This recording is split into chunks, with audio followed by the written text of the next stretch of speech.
اس اقرار کا جو اعلان آپ نے بچپن میں کیا، جوانی میں کیا، مسجد میں کیا، مدرسے میں کیا، نکاح کے وقت مولوی نے کلمے 6 پڑھا کر آپ سے یہ اقرار لیا، اس کا معنی یہ ہے کہ اب دنیا کے اندر جو پیشانی سب سے اوپر رب نے بنائی تھی، اب دنیا کی کسی مخلوق کے سامنے یہ پیشانی جھک سکتی؟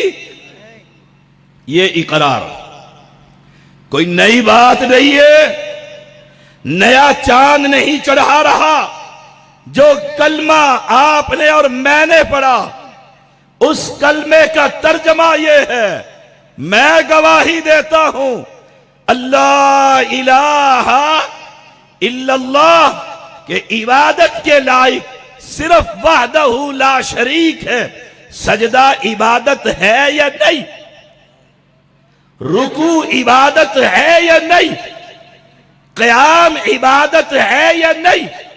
یوفون بالنذر، نذر و نیاز عبادت ہے یا نہیں؟ یا ایھا الذین آمنوا ارکعوا واسجدوا واعبدوا ربکم، سجدہ بھی عبادت ہے، قیام بھی عبادت ہے، نذر بھی عبادت ہے، چڑھاوا بھی عبادت ہے۔ اب تو اس عبادت کے اندر جب اپنے زندہ اور کسی مردہ کو شریک کرتا ہے، اور کلمہ پڑھنے والے میرے مسلمان بھائی، تو اپنے کلمے کی نفی کر دیتا ہے۔ اہل حدیث دن رات مرکزی جمعیت اہل حدیث کے یہ علماء، یوتھ فورس کے یہ شاہین، حافظ احتشام کے یہ بھائی، دن رات جو محنت کر رہے ہیں، ان کی کوشش یہ ہے رب کے بندوں کو بندوں کی بندگی سے ہٹا کر رب کی بندگی کا پیغام دینا چاہتے ہیں، تمہیں قبروں سے ہٹا کر رب کے سامنے جھکانا چاہتے ہیں۔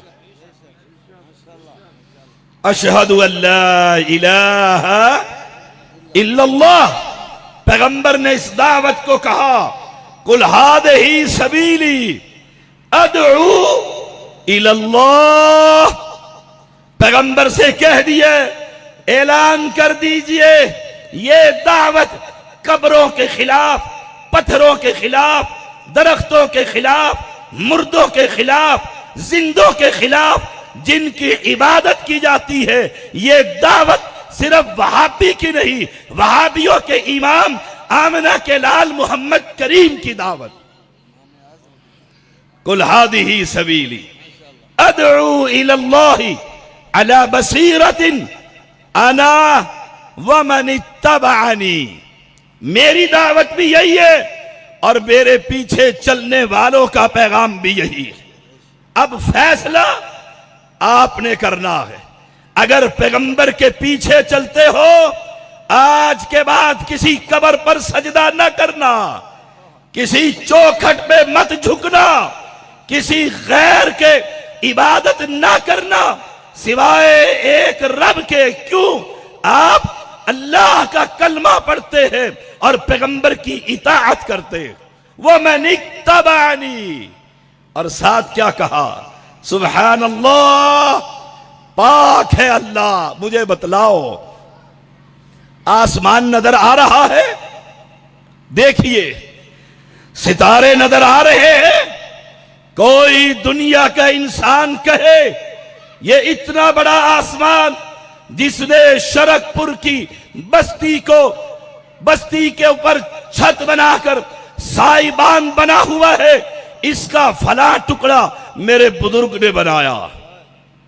کوئی کہے ما ترا فی خلق الرحمن من تفاوت، اے بار بار دیکھ اور پھر اپنے بزرگ سے پوچھ، وہ لاسانی سرکار ہے یا کوئی اور سرکار ہے؟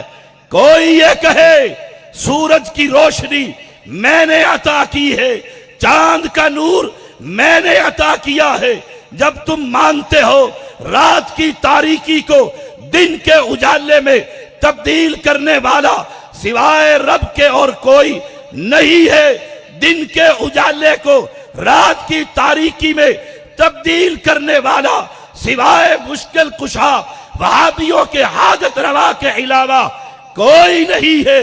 پھر تجھے میں کیوں نہ کہوں جو اتنی بڑی تخلیق کا مالک ہے وہ تیری چھوٹی سی مشکل کو حل نہیں کر سکتا تو اس زندہ کو چھوڑ کر ایک مردے سے سوال کرتا ہے۔